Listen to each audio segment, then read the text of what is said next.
Ayurvedic food supplement and medicine, हृदयाचे विकार, मधुमेह, psoriasis, weight monitoring.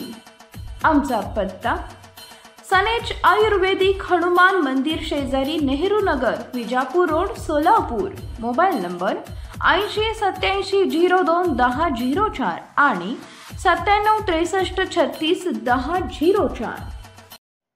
Uddhav Thackeray हे नेल कटरला घाबरतात, त्यांनी मोठ्या वार्ता करू नयेत, निलेश राणे यांचं वक्तव्य। विनायक राऊत यांनी निवडणूक आयोगाला पाठवलेली नोटीस म्हणजे रडी चढाव आहे। 2019 आमचा पराभव आम्ही स्वीकारला, रडारड करत बसलो नाही। पराभव अगोदर स्वीकारल्यानं विनायक राऊत मुंबईचे मतदार झाले, त्यांना अगोदरच माहिती होतं की आपला पराभव नक्की आहे। निवडणूक आयोगाला पाठवलेली नोटीस म्हणजे कोकणी जनतेचा अपमान आहे। कोकणी जनता तुम्हाला तुमच्यासारखी वाटते का? विनायक राऊत यांनी कोकणी जनतेची माफी मागितली पाहिजे। पैशाने तुमचा पराभव झाला असं जर तुम्हाला वाटत असेल तर तुम्ही 10 वर्ष काम केलं पाहिजे होतं। तुमच्या गावात तुम्ही मायनस का याचा कधीतरी जनतेला उत्तर द्या। पराभव स्वीकारण्याचं धाडस जिगर विनायक राऊत यांच्याकडे नाही। विनायक राऊत मनाने हारलेली माणसं आहेत। उद्धव ठाकरे नेलकटरला घाबरतात, मोठ्या वार्ता करू नयेत। जे तुमच्या सोबत होते ते पहिले हे करायचे, आता कोणी करत नाही। उद्धव ठाकरे शंड आहेत, तुम्ही बाळासाहेबांचा फोटो लावू नका, मग तुमची तुम्हाला किंमत कळेल। बाळासाहेब ठाकरे सर्वांचे नेते, बाळासाहेबांची हिंदुत्वाची मतं उद्धव ठाकरेंना मिळाली नाही। काँग्रेसची मुस्लिम मतंही उद्धव ठाकरेंना मिळाली नाही, त्यावरच ते जिंकून आले। काँग्रेसच्या मतांवरती उद्धव ठाकरे यांना हे माझं आहे असं वाटतंय। उद्धव ठाकरे हे काँग्रेसचे मतदार आहेत। विनायक राऊत यांनी जे आरोप केले आहेत ते आरोप किती तथ्य आहे त्या आरोपांमध्ये हे येणाऱ्या काळामध्ये जनतेला कळेलच। खरं तर विनायक राऊत सध्या रिकामटेकडे आहेत, त्यांचा वेळ जात नाही आणि पराभवानंतर आता जवळपास 20-21 दिवस झाले आणि 20-21 दिवसानंतर त्यांना साक्षात्कार झाला की कदाचित या निवडणुकीमध्ये असं झालं। 20-21 दिवस का विनायक राऊत झोपले होते का? निवडणुकीच्या काळामध्ये घडलेल्या या ज्या घटना आहेत असं त्यांचा आरोप जो आहे, मग त्यांनी निवडणूक आयोगाला तेव्हाच तक्रार केली का नाही? निवडणूक आयोग हा तेव्हाही सक्रिय असतो निवडणुकीच्या काळात, पण हे 20-21-22 दिवसामध्ये तयार केलेले हे व्हिडिओ आहेत, एडिट केलेले हे व्हिडिओ बनवायचे हा पोरखेळ सध्या विनायक राऊत करतायत। त्यांचा वेळ जात नाही आहे। जर खरोखरच तुमचा वेळ जात नसेल तर आम्ही काहीतरी टाईमपास तुम्हाला पुस्तकं वगैरे पाठवतो लहान मुलांची, ती वाचत बसा। त्याच्या पलीकडे या आरोपांमध्ये काही गांभीर्य घ्यायची काही गरज नाही। काही 2-3 मुद्दे आहेत विनायक राऊतांसाठी। एक म्हणजे तुम्हाला 21 दिवस हे का लागले हे आरोप करण्यासाठी? म्हणजे तुम्ही व्हिडिओ शोधत होता का, एडिट करत होता का? इथून तिथून व्हिडिओ एडिट करून तुम्हाला निवडणूक आयोगाला द्यायचे असतील म्हणून कदाचित तुम्हाला हा 20-21 दिवसाचा काळ लागला। दुसरा विषय म्हणजे विनायक राऊत तुम्ही स्वतःचं मतदान निवडणुकीच्या अगोदर हे मुंबईला का शिफ्ट केलं ह्याचं उत्तर आम्हाला कधीतरी द्या। कारण का मागच्या 2019च्या निवडणुकीमध्ये तुम्ही तळगावात मतदान केलं, अचानक तुम्हाला पराभव दिसला म्हणून कदाचित तुम्ही तो मतदानाचा जो काय अधिकार आहे तुम्हाला मुंबईत बजवावा असं वाटला आणि स्वतःचं मतदान तुम्ही मुंबईत शिफ्ट केलं।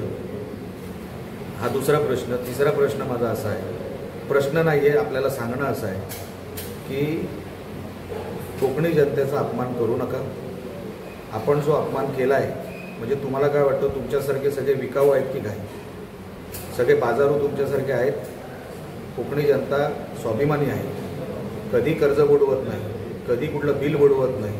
कर्जमाफी मागितलेली कोकणातल्या शेतकऱ्यांनी तुम्हाला आठवत देखील नसेल। आमचा शेतकरी कधी कुठली कर्जमाफी मागत नाही, आमचा इकडचा बिलधारक हा कधी बिल बुडवत नाही।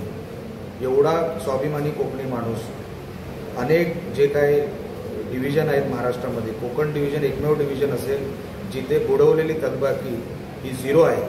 ह्याच्यामध्ये थकबाकीदार नाही, काही किरकोळ प्रमाणात, पण त्याच्या पलीकडे इतर ठिकाणी महाराष्ट्रामध्ये काय काय चालतं ह्याच्याकडे विनायक राऊतांनी कधी लक्ष द्यावं, पण कोकणी जनतेचा अपमान करू नये।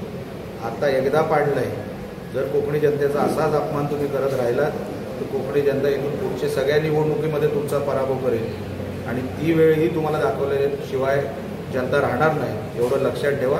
आणि नको ते बोलू नका, तोंडाला आवर घाला। उद्धव ठाकरेंनी शेंडाची वगैरे वार्ता करू नये।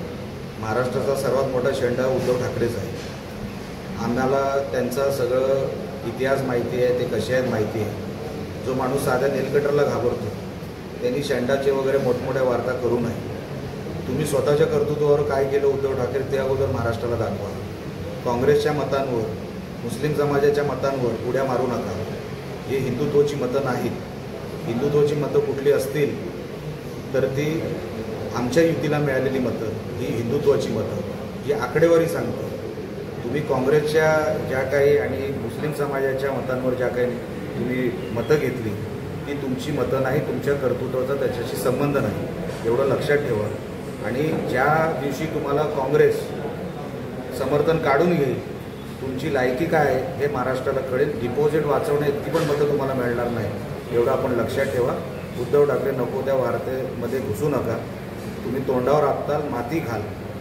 आता जो काय थोडा बहुत तुम्हाला जो काय यश मिळालं असं तुम्हाला वाटतं त्याच्यासाठी काँग्रेस जबाबदार आहे. काँग्रेसचे जसे पाय धरलेत आता चाटायला सुरुवात करा, एवढंच या अनुषंगाने आपल्याला सांगतो.